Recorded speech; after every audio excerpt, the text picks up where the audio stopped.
Justin Brownlee, posible nga bang palitan bilang naturalized player ng ating Gilas Pilipinas kung sakaling ipitin ito ng FIBA at hindi makapaglaro sa nalapit nga po na FIBA Asia Cup Qualifiers 2025. Bago tayo magsimula mga idol, please huwag niyong kalimutan mag-like and subscribe and always hit the notification bell. Maraming salamat po.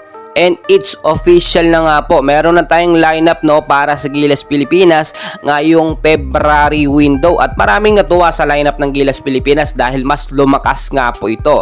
Pasok sa ating lineup, eto nga po mga PBA players which is si Scotty Thompson, Chris Newsome, CJ Perez, Calvin Oftana, Jamie Malonzo at Junmar Pajardo. Dito naman po sa Bilig Boys natin ay kasama si Dwight Ramos, Carl Tamayo, AJ Edu at ang ating pambato na si Kai Soto. De La Salle superstar naman itong si Kevin Kiumba, which is maganda ang pinakita sa strong group ng Pilipinas. At bilang naturalized player naman itong si Justin Noype Brownlee na hinihintay din natin, asop na wala pa, hindi pa dumarating. So ang nagiging problema at posibleng maging problema dito, in case nga po na ipitin ng FIBA etong si Justin Brownlee, sino ang posibleng pumalit bilang naturalized player?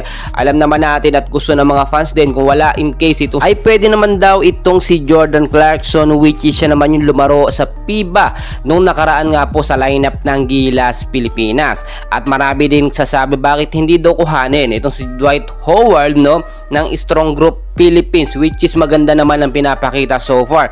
Well mga idol, maraming beses na kasi naglaro sa Team USA itong si Dwight Howard, kaya hindi na po siya pwede para sa Gilas Pilipinas sa February window. So kung titignan nyo mabuti, maganda so far ang lineup ng Gilas Pilipinas. Pero ang pinapangambahan natin dito, ito nga pong si Justin Brownlee na baka naman ma-reject or maipit na naman at hindi makasama sa lineup. Dahil hindi nga siya nakahabol dito nga po sa Barangay Ginebra, which is yun yung naging isang main reason kaya nalaglag or natalo nga po sa semifinals ang Barangay Ginebra kontra nga po sa San Miguel Beer. At kung titignan nyo din, mas malakas yung lineup ngayon dahil nga sa mga Billy Boys natin na inaasahan natin tulad ni AJ Edu at ni Kai Soto, which is maganda yung performance na pinakita nung mga nakaraan nga po sa FIBA sa Gilas Pilipinas. At bukod pa po dyan mga idol, panibagong sistema rin ang gagamitin ni Coach Tim Con para sa ating Gilas Pilipinas. Ngayon po kinakailangan nila magkaroon ng practice daily dahil ilang araw na nga lang ay February na, which is yun na nga yung preparasyon. So wala namang problema basta lalaban ng Gilas Pilipinas karangalan ng bansang Pilipinas. Kahit nasa ibang bansa sila naglalaro, lalo na yung mga Bilig Boys, papayagan po yan ng kanilang mga agent dahil syempre pag ganitong FIBA at alam naman natin qualifiers 2025 at bansang Pilipinas ang lalaban, automatically makakasama yan, wala na pong dahilan pa.